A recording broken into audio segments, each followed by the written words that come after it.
O único sentimento da fé. Como já vimos, a fé genuína não pode estar apoiada em nenhuma emoção.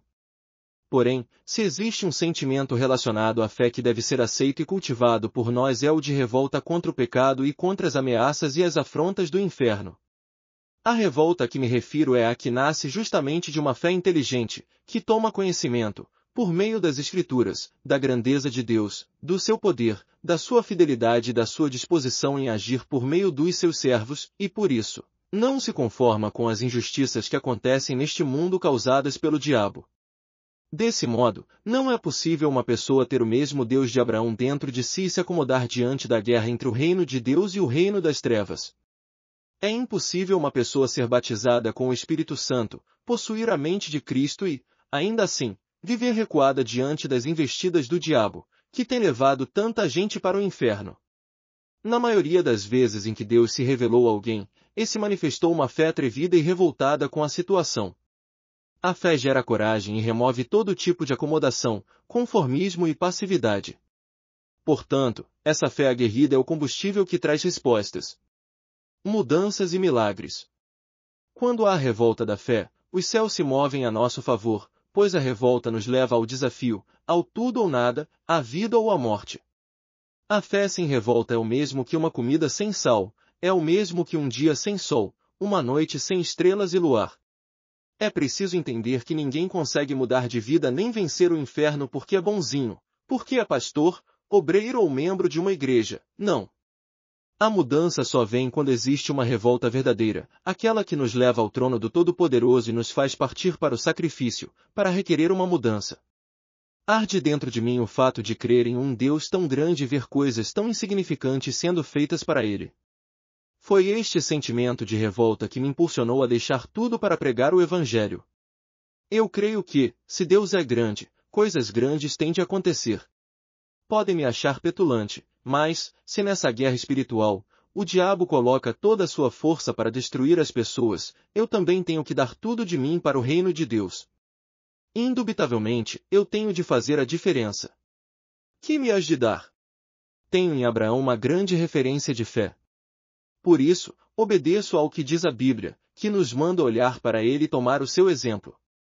O mesmo Deus que abençoou Abraão, sendo ele sozinho, de uma terra distante, de um povo idólatra impossibilitado de gerar filhos por causa da esterilidade e da idade avançada de Sara, sua esposa, foi capaz de fazer desse casal o ponto de partida de uma nação poderosa, uma vasta multidão na terra.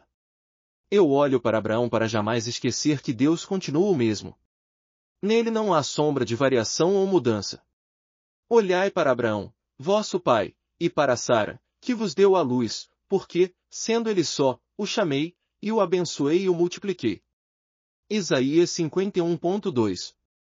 Contudo, quero comentar com vocês a respeito de um determinado dia na vida de Abraão, em que Deus aparece a ele por meio de uma visão. Nesta aparição, percebemos que, embora as promessas divinas fossem maravilhosas, o patriarca não ficou comovido ou alentado com as palavras do Todo-Poderoso. Depois destas coisas veio a palavra do Senhor a Abrão em visão, dizendo: Não temas, Abrão, eu sou o teu escudo, o teu grandíssimo galardão. Então disse Abrão: Senhor Deus, que me has de dar, pois ando sem filhos, e o mordomo da minha casa é o Damasceno Eliezer? Disse mais Abrão: Eis que não me tens dado filhos, e eis que um nascido na minha casa será o meu herdeiro. Gênesis 15.13. A fé aguerrida desse homem é vista na resposta que ele dá a Deus. Sua revolta era tamanha que ele não deu muita atenção ao que acabará de ouvir. Percebemos também que Abraão não tinha receio de falar com o Senhor aquilo que se passava dentro dele. Por isso, em outras palavras, essa resposta era o mesmo que falar para o Altíssimo que aquela declaração não confortava o seu coração. Isto é, na concepção de Abraão, ele estava prestes a morrer e ainda não tinha recebido o cumprimento da promessa de uma posteridade abençoada, pois ele sequer tinha um filho para ser o herdeiro do seu legado e do seu patrimônio. Algumas pessoas se veem apavoradas só de pensar em falar com Deus dessa forma, mas Abraão não tinha esse medo. Pelo contrário, sua confiança destemida vinha da qualidade da sua fé. Afinal, depois desse episódio, o veremos honrado nos registros sagrados como o pai da fé.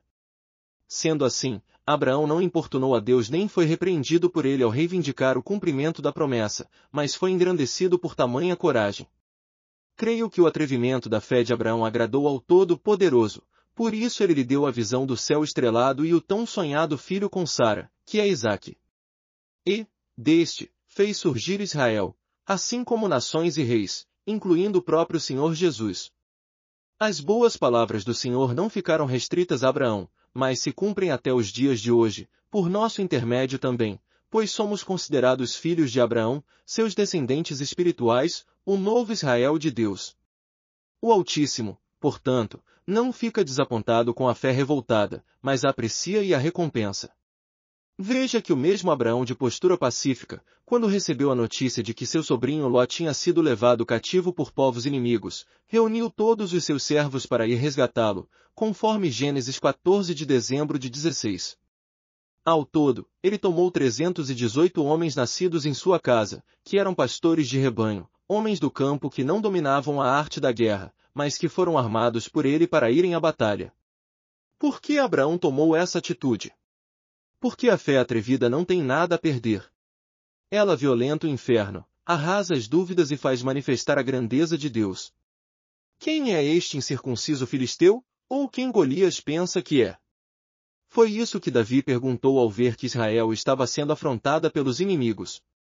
Ele viveu uma experiência de revolta que vale a pena ser lembrada para nos encorajar. Davi era um adolescente, o menor da sua casa, por isso o rebanho da família ficava aos seus cuidados. Enquanto ele recebia o encargo 123 dos serviços mais modestos e desprezados, seus irmãos mais velhos, que eram fortes e hábeis com armas, serviam como guerreiros no exército do rei Saul. Davi era tão desacreditado que foi dada a ele a tarefa de levar comida aos seus irmãos no campo de batalha. Mas, quando aquele jovem franzino viu a afronta de Golias, ele se revoltou contra aquela situação. Davi não olhou para o tamanho do gigante, aliás, aquilo pouco importava, pois ele tinha em mente o tamanho do seu Deus. Quem é, pois, este incircunciso filisteu, para afrontar os exércitos do Deus vivo? 1 Samuel 17.26. O que provocou indignação em Davi era pensar em como um profano filisteu poderia ofender o exército do Deus vivo e permanecer de pé. Veja que o raciocínio dele colocava a revolta no lugar certo, ou seja, ele sabia que aquela afronta não era para os soldados ou para Israel, mas para o Todo-Poderoso. Isso mostra que quem desrespeita e desacata os da fé insulta o próprio Deus e tenta tocar na sua glória. Só quem o tem dentro de si é inflamado pela revolta da fé e também pensa e age dessa forma. Condições humanas Davi não tinha, mas sua santa indignação tornou-o maior que o gigante Golias. Ao observá-lo, o guerreiro filisteu desdenhou e riu do seu oponente que, além de ter baixa estatura, era jovem e não tinha experiência em guerra. Golias só conseguia ver o físico de um simples pastor de ovelhas, não a grandeza do seu interior nem da sua fé. 21. Revoltou-se contra a sua vontade para fazer a de seu pai. Confira em Mateus 26.39.